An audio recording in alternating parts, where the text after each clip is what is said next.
وسلم رب اشرح لي صدري ويسر لي أمري واحلل عقدة من لساني يفقهوا قولي. الحمد لله رب العالمين والعاقبة للمتقين والصلاة والسلام على خير خلقه محمد وعلى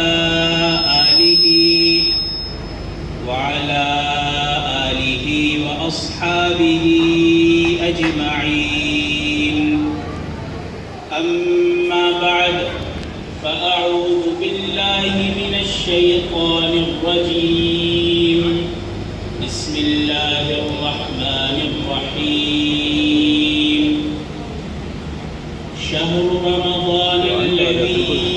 أنزل فيه القرآن هدى للناس وبينات من الهدى والفرقان. صدق الله العظيم. وقال النبي صلى الله عليه وسلم: من صام رمضان إيمانا واحتسابا غفر له ما تقدم من ذنبه، أو كما قال عليه الصلاة والسلام.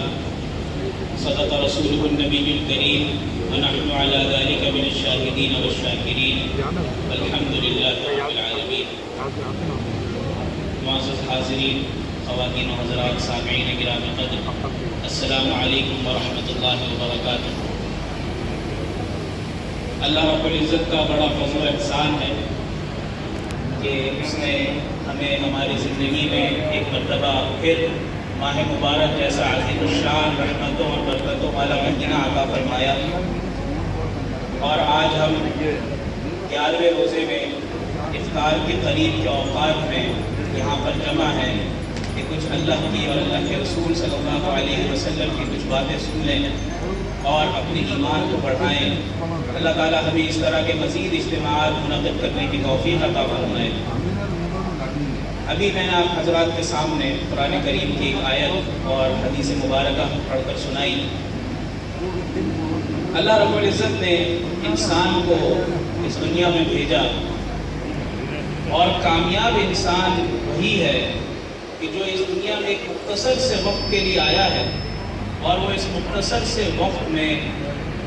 اپنے وقت کو، اپنی زندگی کو اللہ رب العزت کی یاد میں گزار کر چلا جائے. اگر اس نے اپنے وقت کو اللہ کی یاد میں، اللہ کی رضا میں گزارا تو وہی کامیاب ہے، اور اگر وہ ایسا نہ کر سکا تو پھر وہ اللہ رب العزت اور اس بندے کا معاملہ ہے. رمضان کا مہینہ اللہ رب العزت نے ہمیں عطا فرمایا. اب اس ماہ مبارک جو ہر سال ہماری زندگی میں آتا ہے، ہر سال یہ ہمارے ہاں آتا ہے کہ ہم 29 روزے 30 روزے رکھتے ہیں اور اس کے بعد چلا جاتا ہے. ہمارا کیا معمول ہونا چاہیے اس مہینے میں؟ صحابہ فرماتے ہیں کہ جب رمضان کا مہینہ آتا تھا اور ہم دیکھتے تھے کہ رسول اکرم صلی اللہ علیہ وسلم کے معمولات میں 3 باتوں میں اضافہ ہو جاتا تھا. 3 کام ایسے تھے کہ جو رسول اکرم صلی اللہ علیہ وسلم کے زندگی میں، ان کاموں میں اس مہینے میں اضافہ ہو جاتا تھا. پہلا کام تو یہ تھا کہ رسول اکرم صلی اللہ علیہ وسلم کے عبادات میں اضافہ ہو جاتا تھا. حالانکہ عام دنوں کی عبادتیں بھی رسول اکرم صلی اللہ علیہ وسلم کی ایسی ہوا کرتی تھی کہ حدیث میں الفاظ آتے ہیں کہ حتیٰ یتورمت قدماہ، کہ رسول اکرم صلی اللہ علیہ وسلم کے پیر مبارک میں ورم آ جایا کرتا تھا. مگر جب رمضان کا مہینہ آتا تھا تو ان عبادات میں اور اضافہ ہو جایا کرتا تھا. اور صحابہ فرماتے ہیں جو دوسری بات جو رسول اکرم صلی اللہ علیہ وسلم کے معمولات میں ہم تبدیلی دیکھتے تھے وہ یہ تھی کہ رسول اکرم صلی اللہ علیہ وسلم عام دنوں میں جتنا انفاق اور جتنا صدقات وغیرہ دیا کرتے تھے، رمضان کے مہینے میں اس میں مزید اضافہ کر دیتے تھے، مزید دل کھول کر اس میں خرچ کیا کرتے تھے. اور فرمایا کہ جو تیسرا معاملہ تھا اللہ کے رسول صلی اللہ علیہ علیہ وسلم کا وہ یہ تھا کہ رسول صلی اللہ علیہ وسلم اس مہینے میں اللہ رب العزت کے حضور اپنی مناجات میں اپنی دعاؤں میں اضافہ فرما دیا کرتے تھے۔ اگر پہلے رات کا 1/3 حصہ اللہ تعالیٰ کی عبادات اور مناجات میں گزرتا تھا تو ماہ رمضان میں وہ نصف رات سے زیادہ، نصف شب سے زیادہ کا حصہ اس میں گزرنے لگتا تھا۔ ایک بزرگ فرماتے ہیں کہ جب ہمارا حال یہ تھا کہ ہم 6 مہینے اللہ رب العزت سے دعا کیا کرتے تھے کہ اللہ ہمیں رمضان کا مہینہ عطا فرما، رمضان کا مہینہ ہمیں عطا فرما دے تاکہ ہم اس میں تیری عبادت کر کے تیرے فضل کو ہم حاصل کر سکیں۔ اور جب رمضان کا مہینہ گزر جاتا تھا تو باقی 6 مہینے ہم اللہ سے یہ دعا کرتے تھے کہ اللہ رمضان کے مہینے میں جو ہم نے روزے رکھے، جو سحریاں کی، جو افطار کیے، جو تراویح پڑھی، جو قرآن کی تلاوت کی، جو ذکر و اذکار کیے، اللہ اس کو قبول فرما لے۔ یہ رمضان کا مہینہ، ہم تو پورے سال کے 11 مہینے اپنے کام کاج میں مصروف رہتے ہیں، صبح نوکری پر جاتے ہیں، کاروبار میں جاتے ہیں، پڑھنے کے لیے اسکول کالج یونیورسٹی جاتے ہیں،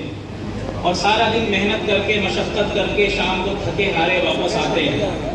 تو کیا ایک مہینہ ایسا نہیں ہو سکتا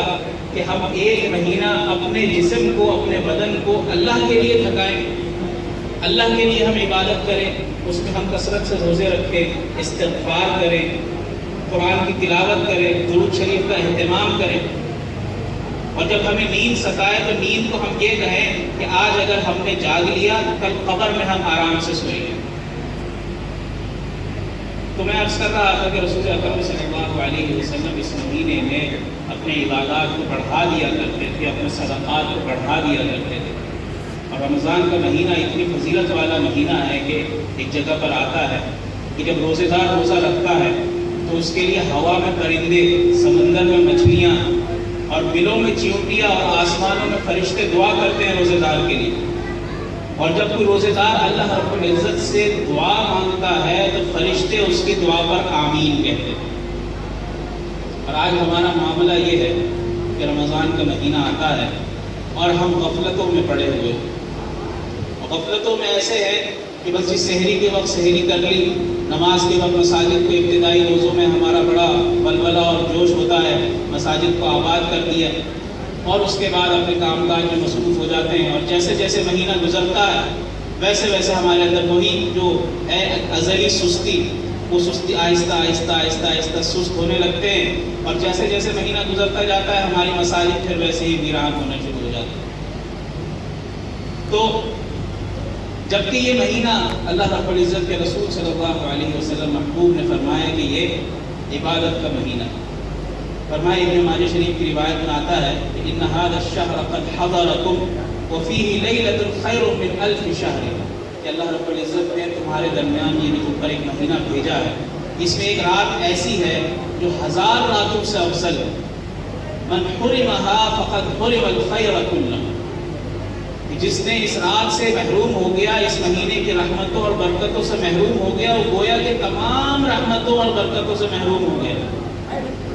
اور اس مہینے کی رحمت سے وہی شخص محروم ہے جو واقعی حقیقتاً محروم، جس کو اللہ تعالیٰ نے جس کی قسمت میں محرومی رکھ دی ہے وہی محروم۔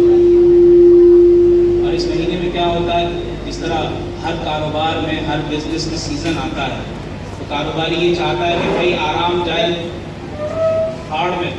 مجھے کوئی آرام نہیں کرنا، ملنے جلنے والوں سے بھی پرہیز کرتا ہے، اپنے رشتہ داروں سے بھی ایک مہینہ کہتا ہے کہ جی ابھی میرا سیزن ہے، ابھی میں کام کر لوں، بعد میں سب سے ملوں گا، ساری خوشی کی تقریب میں بعد میں شرکت کر لوں گا، بس کسی طرح یہ سیزن میں نکالا، یہ سیزن میرا کامیاب ہو گیا تو پھر باقی پورا سال میں آرام سے مزے کروں۔ یہ رمضان کا مہینہ بھی نیکیوں کا مہینہ ہے کہ جب یہ اس مہینے کا چاند نظر آتا ہے تو اللہ رب العزت کیا کرتے ہیں، شیطان کو قید کر دیتے ہیں، جنت کی آرائش کرتے ہیں، جنت کو آراستہ کرتے ہیں۔ جس طرح ایک دلہن کو دلہا کے لیے سجایا جاتا ہے، اسی طرح رمضان کے مہینے میں جنت کو روزے دار کے لیے سجایا جاتا ہے، اور جہنم کے دروازوں کو بند کر دیا جاتا ہے۔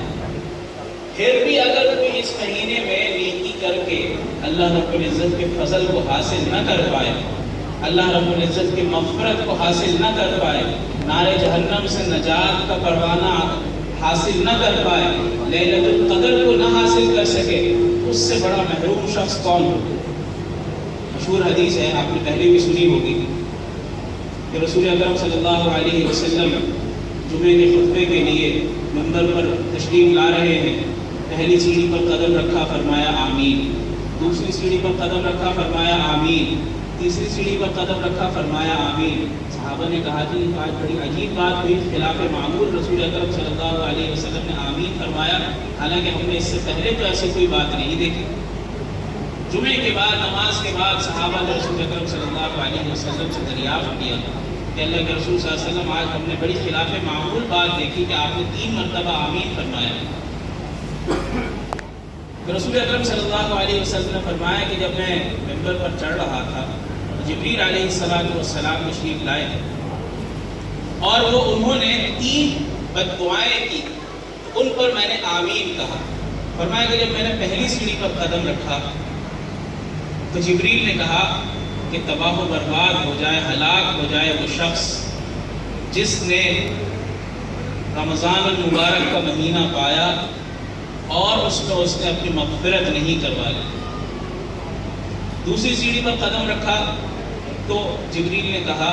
کہ ہلاک ہو جائے وہ شخص جس نے اپنے ماں باپ میں سے دونوں کو یا کسی ایک کو پایا اور ان کی خدمت کر کے جنت اپنے لیے لکھوا نہ لی۔ اور فرمایا کہ تیسری بد دعا یہ کی کہ ہلاک ہو جائے وہ شخص کہ جس کے سامنے میرا نام لیا گیا، نبی اکرم صلی اللہ علیہ وسلم کا نام لیا گیا اور اس نے نبی صلی اللہ علیہ وسلم پر درود شریف نہیں پڑھا، اور میں نے کہا آمین۔ اب دیکھیے فرشتے کیا ہے؟ فرشتے اللہ تعالیٰ کی مخلوق ہے، اور کیا ہے فرشتوں کے بارے میں قرآن کریم میں آتا ہے لا یعصون اللہ ما امرہم ویفعلون ما یؤمرون، کہ فرشتے اللہ کی نافرمانی نہیں کرتے بلکہ وہ وہی کام کرتے ہیں جس کا اللہ تعالیٰ ان کو حکم دیتا ہے۔ تو جبریل امین اپنی مرضی سے نہیں آئے رسول صلی اللہ علیہ وسلم کے پاس کہ آ کر جی امت کے لوگوں کے لیے کہ جن کو رمضان بھی مل رہا ہے، جن کو ماں باپ بھی مل رہا ہے، جن کے سامنے رسول صلی اللہ علیہ وسلم کا نام بھی آ رہا ہے اور وہ کوئی ایسا کام نہیں کر رہے اور بددعاؤں کے مستحق، ضرور بھی ضرور اللہ تعالیٰ نے ان کو بھیجا ہے کہ جاؤ میرے محبوب کے پاس اور یہ بات کہو تاکہ وہ آمین کہے۔ اور رسول اکرم صلی اللہ علیہ وسلم وہ آمین کہہ رہے ہیں، وہ شفیق ہستی جو رات کے وقت اللہ تعالیٰ سے اپنی مناجات میں یہ کہتے تھے کہ ان تعذبہم فإنہم عبادک، کہ اللہ یہ تیرے ہی بندے، تو ان کو عذاب دے گا، اور اگر تو ان کو بخش دے گا وَإِن تَسْتَغْفِرْ لَهُمْ، اور اگر تو ان کی بخشش کر دے گا فَإِنَّكَ أَنْتَ الْعَزِيزُ الْحَكِيمُ، تو بڑی غالب حکمت والا ہے۔ امت کی مغفرت کے لیے، امت کی بخشش کے لیے ایک طرف دعائیں فرما رہے ہیں اور دوسری طرف اسی میں سے بعض لوگوں کے لیے تباہی و بربادی کی بددعا پر آمین فرما رہے ہیں، آمین کہہ رہے ہیں۔ کہنے کا مقصد یہ ہے اس مہینے میں شیطان بھی قید ہے، جنت کے دروازے بھی کھلے ہوئے ہیں، جہنم کے دروازے بھی بند ہیں، اتنی آسان اللہ تعالیٰ نے ہمارے لیے نیکی کا سامان مہیا کر دیا ہے، پھر بھی ہم اس سے فائدہ نہیں اٹھا رہے۔ ہم سے بڑا بدبخت، ہم سے بڑا محروم کون ہو؟ تو ضرورت اس بات کی ہے کہ اس ماہ مبارک میں ہم اپنے جو نادار بھائی ہیں، جو ہمارے مستحق بھائی اور ساتھی ہیں، ان کا بھی خیال کریں، اپنی عبادتوں کا بھی خیال کریں، اپنے روزوں کا بھی خیال کریں، اور سب سے بڑھ کر جو اللہ رب العزت نے اس دین کو ہم پر نازل فرمایا اپنے حبیب صلی اللہ علیہ وسلم کے ذریعے، ان کی سنت کو، ان کے بتائے ہوئے دین کو، ان کے احکام کو، ان پر نازل کردہ قرآن کریم کو اپنی زندگی میں داخل کرنے کی کوشش کریں۔ یہی رمضان کا ہمارے لیے سبق ہے کہ اللہ تعالیٰ نے فرمایا کہ لعلکم تتقون، کہ تم تقوی والے ہو جاؤ، پرہیزگار بن جاؤ۔ پرہیزگار کا مقصد ہی یہی ہے کہ رسول اکرم صلی اللہ علیہ وسلم نے جو عمل ہم کو کر کے دکھایا کہ بیماروں کے ساتھ کیا سلوک کرنا ہے، پڑوسیوں کے ساتھ، رشتہ داروں کے ساتھ، برادری والوں کے ساتھ، خاندان والوں کے ساتھ، علاقے والوں کے ساتھ، معاشرت، معاملات، معاشیات کس طرح آپ کو برتنا ہے، بس یہ کسی طرح ہمارے اندر آ جائے، اور یہی ہماری نجات کا ذریعہ ہے کہ کل کو قیامت کے دن جب بڑے بڑے اولیاء اپنے بڑے بڑے نامہ اعمال اللہ کے سامنے لے کر آئیں گے، کتنے سالوں کی نمازیں، کتنی طویل طویل تلاوتیں ان کے ذمے، ان کے ہاتھ نامہ اعمال میں ہوں گی، تب ہم یہ کہہ سکیں گے کہ اللہ 11 مہینے تو ہم غافل رہے، مگر یہ ایک مہینہ ایسا تھا کہ ہم نے اس ایک مہینے میں کچھ کوشش کر لی، کچھ روزے رکھ لیے، کچھ تلاوت کر لی، کچھ محنت کر لی، اللہ تو اسی کو قبول فرما لے۔ کیا پتہ اللہ تعالیٰ ہمارے ان اعمال کو قبول فرمائے، اللہ تعالیٰ ہم کو نیک اعمال کرنے کی توفیق عطا فرمائے، جو کچھ ہم نے سنا اور سنایا اللہ تعالیٰ اس پر عمل کرنے کی توفیق عطا فرمائے۔ وآخر دعوانا الحمدللہ رب العالمین۔